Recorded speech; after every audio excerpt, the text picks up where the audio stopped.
नमस्कार दोस्तों, एक बार फिर से आपका स्वागत है हमारे YouTube channel PSC by DC sir पर। दोस्तों, मैं आपके लिए एक स्पेशल सीरीज लेके आया था जिसमें मैं MPPSC द्वारा आयोजित हर एग्ज़ाम को सॉल्व कराने जा रहा हूँ। यानी उनका एनालिसिस भी कराऊंगा, साथ में उनके आंसर भी बताऊंगा। क्योंकि जैसे कि आप सभी को पता है, कल एक FSO का एग्ज़ाम हुआ था और FSO के एग्ज़ाम में हमने जो अभी पिछले हफ्ते कुल 6 टॉपिक्स मैंने 6 लेक्चर कंप्लीट करे थे या 6 क्लास कंप्लीट करी थी एनालिसिस सीरीज के ऊपर। उसमें से मैक्सिमम प्रश्न आपको देखने को मिले हैं। तो भैया, अब आने वाले समय में आप तैयार हो जाओ, इस एनालिसिस सीरीज से सीधे आपको प्रश्न देखने को मिलेंगे। आज हमारा लेक्चर नंबर 7 है और जिसमें कल आयोजित FSO के एग्ज़ाम के हम 1 से लेकर 25 क्वेश्चन को सॉल्व करेंगे। उसके बाद कल हम FSO के एग्ज़ाम के जो आने वाले 25 क्वेश्चन हैं उनको सॉल्व करेंगे। तो इस प्रकार क्या होगा कि हमारे जितने भी पेपर हुए हैं हम सबको धीरे धीरे सॉल्व कर लेंगे। तो मेरा यही मानना है कि इस सीरीज़ को बिल्कुल मत इग्नोर करना, क्योंकि यह सीरीज वो है जहाँ से आपको सीधे प्रश्न देखने को मिलेंगे। ठीक है, तो आइए, सबसे पहला क्वेश्चन आता है, मशीन लर्निंग का वह प्रकार जो मॉडल को पर्यावरण की खोज करके कुछ कार्यों के लिए पुरस्कार या दंड प्राप्त करने की अनुमति देता है, उसे क्या कहा जाता है। ठीक है, यहाँ पर मशीन लर्निंग के बारे में बात की गई है और मशीन लर्निंग के टॉपिक को कल अपन पढ़ेंगे अपने किसमें, अपना जो कोर्स चल रहा है MPPSC प्रीलिम 2026 का, उसमें। अब यहाँ पर देखिए, मशीन लर्निंग मॉडल क्या होता है। यह एक ऐसा प्रोग्राम होता है जो डेटा से सीखता है और भविष्यवाणी या निर्णय करने में सक्षम होता है। ठीक है, इसे अपन बोलते हैं। अब यहाँ पर बहुत सारे प्रकार के क्या होते हैं, शिक्षण होते हैं। जैसे यहाँ पर एक लिखा हुआ है सुदृढ़ीकरण, ठीक है, लिखा हुआ है। इसे हम बोलते हैं इंग्लिश में रेनफोर्समेंट लर्निंग, इसे हम बोलते हैं। इसमें मेनली क्या होता है, मॉडल एक वातावरण या एनवायरनमेंट में एक्ट करता है और उसी के आधार पर क्या होता है, सीखता है। तो इसका राइट आंसर क्या होना था, रेनफोर्समेंट लर्निंग इसका राइट आंसर होना था। दूसरा है नूरजहां प्रजाति के आम मध्य प्रदेश के किस जिले में पाए जाते हैं। तो भैया, मध्य प्रदेश में 2 आम पाए जाते हैं।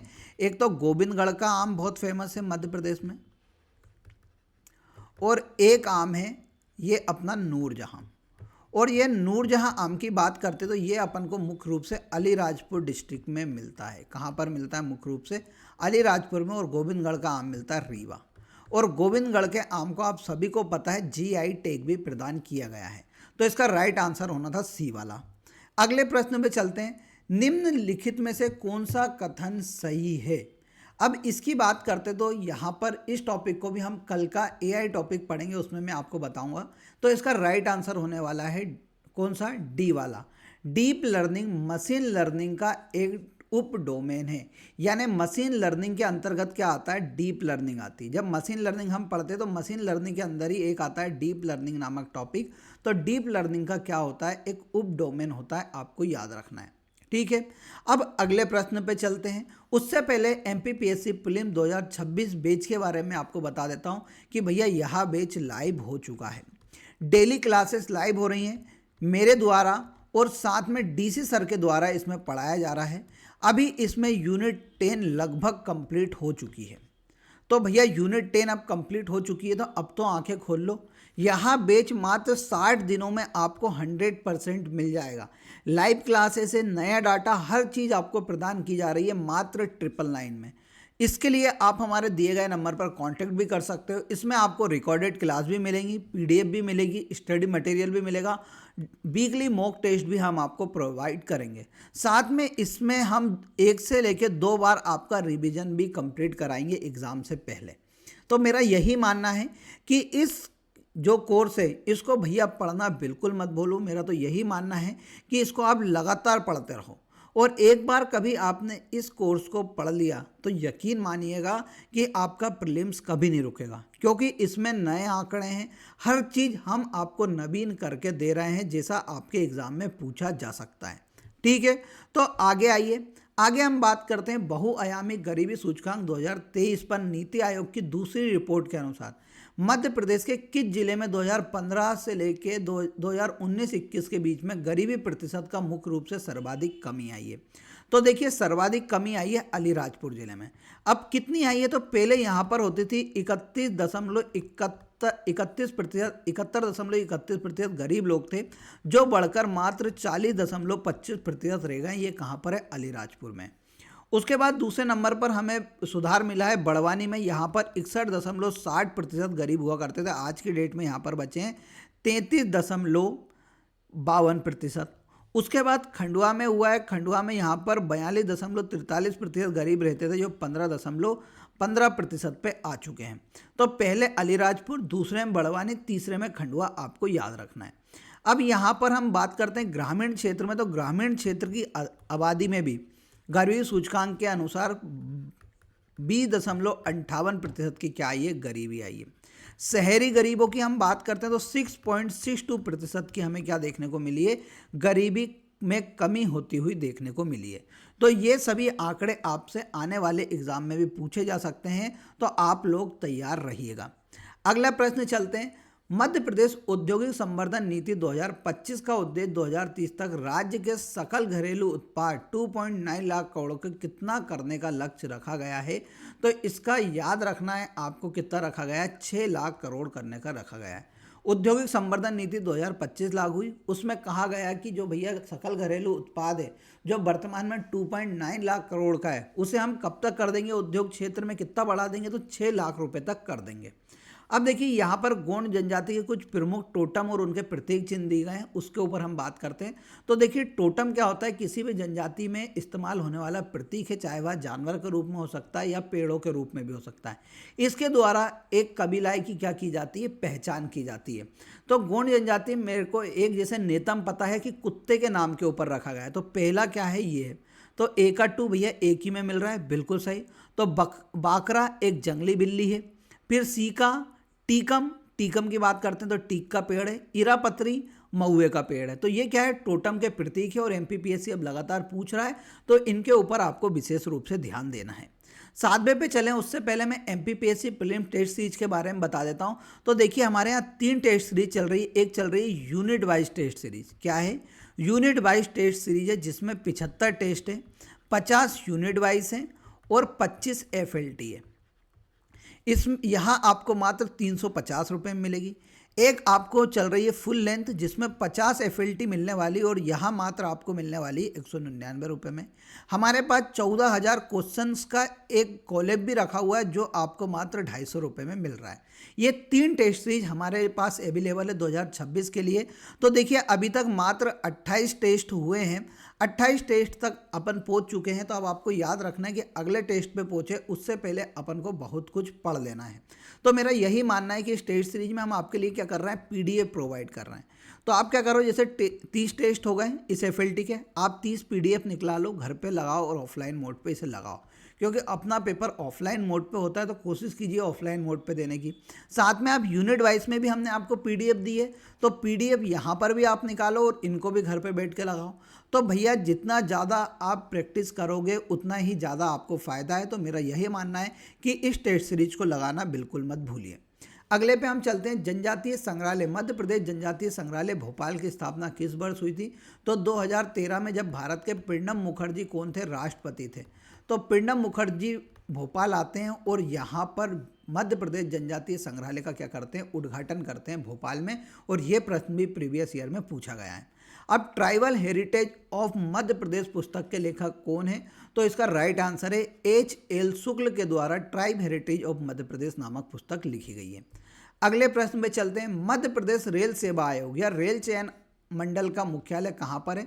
तो आप सभी को पता है भोपाल में। इसके बारे में आपको कुछ चीज़ें बता देता हूँ कि इसकी स्थापना 23 सितंबर 1982 को की जाती है। मतलब रेल सेवा आयोग या रेल चयन मंडल की स्थापना 23 सितंबर 1982 को की जाती है। अब मध्य प्रदेश में आप सभी को पता है कि पश्चिम मध्य रेलवे का मुख्यालय भी है। क्या है? पश्चिम मध्य रेलवे का मुख्यालय भी। और ये मुख्यालय कहाँ पर है? तो जबलपुर में। और इस मुख्यालय को कब बनाया जाता है? 1999 में मुख्यालय बनाया जाता है। ये बात याद रखना, ये भी एमपीपीएससी पूछ चुका है। अगले प्रश्न पे चलते हैं। मध्य प्रदेश बजट 2025-26 में देवी अहिल्याबाई कौशल विकास कार्यक्रम के लिए कितनी राशि स्वीकृत की गई है? तो इसका राइट आंसर है 25,000 करोड़ राशि स्वीकृत की गई है। अब देखिए मध्य प्रदेश में हलाली नदी किस नदी की सहायक है? तो अभी हम एमपीपीएससी 2026 का बेच पढ़ रहे थे, मैंने उसमें आपको मैप बनाया था और मैप में मैंने आपको बताया था कि बेतवा नदी है, बेतवा नदी की एक सहायक नदी है हलाली, और हलाली नदी के ऊपर हलाली परियोजना जिसे वर्तमान में सम्राट अशोक परियोजना बोलते हैं और जो कहाँ पर चल रही है? विदिशा जिले में चल रही है। ये सभी मैंने बात बताई थी, तो इसका राइट आंसर क्या हो जाता है? बेतवा नदी की क्या है? सहायक नदी है। अगले प्रश्न पे चलते हैं। मध्य प्रदेश के किलो का मोती की संख्या किस किले को दी गई है? तो भैया मध्य प्रदेश में किलो के मोती की संख्या बाबर द्वारा ग्वालियर के किले को दी गई थी। किसको दी गई थी? ग्वालियर के किले को इसकी क्या दी गई थी? संख्या दी गई थी, आपको याद रखना है।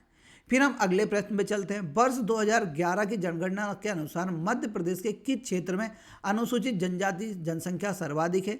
तो आप सभी को पता है मध्य प्रदेश में 21.1% क्या है? अनुसूचित जनजाति के लोग हैं। 15.6% कौन है? अनुसूचित जाति के लोग हैं।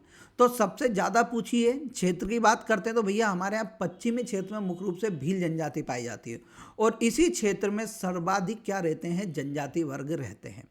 और यहाँ पर हम बात करते हैं किस जिले में सर्वाधिक रहते हैं? तो धार जिले में सर्वाधिक अनुसूचित जनजाति पाई जाती है, और प्रतिशत के बेस पे हमने देखा था अलीराजपुर में लगभग 89% पाई जाती है। ठीक है, न्यूनतम की हम बात करते तो न्यूनतम हमें कहाँ पर देखने को मिलती है? भिंड जिले में देखने को मिलती है। ये सभी बात एक्स्ट्रा फैक्ट है जो आपको अपनी कॉपी में लिखने चाहिए जब आप पेपर सॉल्व करते हैं। तो इसी प्रकार पेपर सॉल्व कीजिए जैसा मैं आपको करा रहा हूँ। 14 प्रश्न पे आते हैं। सबसे अधिक इस्तेमाल की जाने वाली एनकोडिंग ASCII का पूर्ण रूप क्या है? तो देखिए वायरस जब किसी कंप्यूटर में फैलता है तो उसे सिक्योर करने के लिए ASCII का इस्तेमाल करते हैं, जिसका फुल फॉर्म है American standard code for information interchange. ये बात आपको याद रखनी है, और अपन यूनिट 9 जिसमें पढ़ रहे थे उसमें मैंने आपको बताया था, और ये प्रश्न सीधा आपके एग्जाम में आया है। अब देखिए अगले हम चलते हैं। निम्न में से किस महत्वाकांक्षी योजना का देश में सर्वोत्तम क्रियान्वयन के लिए मध्य प्रदेश को वर्ष 2021-22, 22-23, 23-24 के लिए भारत सरकार द्वारा अवार्ड से सम्मानित किया गया है? तो इसका राइट आंसर है कृषि अवसंरचना निधि योजना को मध्य प्रदेश सरकार ने इतने अच्छे से क्रियान्वित किया है, तो उसके लिए हमें 3 साल से लगातार पुरस्कृत किया जा रहा है। अगले में मध्य प्रदेश राज्य अनुसूचित जनजाति आयोग किस वर्ष अधिनियम पारित किया गया था? तो इसका राइट है 1995 में अधिनियम पारित किया गया, और उसी साल क्या बन गई थी? मुख्य रूप से ये आयोग बना था। इसमें मुख्य रूप से आपको याद रखना है इसके वर्तमान अध्यक्ष कौन है? तो अंतर सिंह आर्य। अंतर सिंह आर्य अभी वर्तमान में राज्य अनुसूचित जनजाति आयोग के क्या है? अध्यक्ष हैं। अगले प्रश्न पे चलते हैं। मध्य प्रदेश की निम्न में से कौन सी नदी पश्चिम वाहिनी नहीं है? तो अभी अपन ने नदियां पढ़ा था, उसमें मैंने बताया था मध्य प्रदेश की 3 नदियां पश्चिम दिशा में बहती हैं, जिसमें से एक है नर्मदा, एक है सबसे ऊपर से आते हैं माही, उसके बाद नर्मदा, और उसके बाद ताप्ती। ये 3 नदी मैंने बताई थी, और ये 3 ही नदी के बारे में बताया था कि एचुरी का निर्माण करती है, ऐसा ही मैंने आपको बताया था। तो यहाँ पर 3 नदी आपको दिख रही होंगी, ताप्ती, माही, नर्मदा। तो सीधी सी बात है बेतवा, और बेतवा किस दिशा में बहती है? तो उत्तर दिशा में बहती है। तो इसका राइट आंसर हो जाता है बेतवा। मध्य प्रदेश में खनिज नीति, अभी अपन ने खनिज पढ़ा कल परसों के दिन ही, उसमें मैंने आपको बताया था खनिज नीति कब घोषित की गई थी? 1995 में। और नवीन खनिज नीति की बात करते हैं तो 2010 में आई। फिर मैंने उसमें एक और बात बताई थी कि मध्य प्रदेश गौड़ खनिज नीति कब आई थी? 1996 में आई थी। ये बात अपन ने सीधे सीधे अपनी क्लासेस में करी है, साथ में आपको टेस्ट सीरीज में भी ये सब चीज़ें बातें देखने को मिलेंगी। अगले प्रश्न पे आते हैं। संविधान के किस अनुच्छेद द्वारा अनुसूचित जनजातियों के शैक्षणिक और आर्थिक हितों की रक्षा के लिए उन्हें सामाजिक अन्याय से बचाए जाने का प्रावधान है? तो देखिए अपन ने ये 6 क्लासेस अभी प्रीवियस टाइम में पढ़ी थी, तो ये 6 क्लास में से ही ये मैंने बताया था कि शैक्षणिक और आर्थिक हितों की रक्षा अनुच्छेद 46 के तहत की जा रही है अनुसूचित जनजाति की। और ये प्रश्न मैंने उस सीरीज में 3 से 4 बार बताया था, और वही प्रश्न सीधा आपके एग्जाम में आया है। तो देखिए बच्चों, जो आपको पढ़ाया जा रहा है वो कुछ भी गलत नहीं पढ़ाया जा रहा है, बस आप क्या कीजिए, पढ़ना चालू हो जाइए। ठीक है, अब अपन आगे आते हैं। आगे देखिए, आगे बढ़ने से पहले मैं एमपीपीएससी प्रीलिम्स के बारे में एक और बार आपको बता देता हूं कि एमपीपीएससी प्रीलिम्स का बैच 2026 के लिए लाइव हो चुका है, 1 दिसंबर से चालू हुआ है।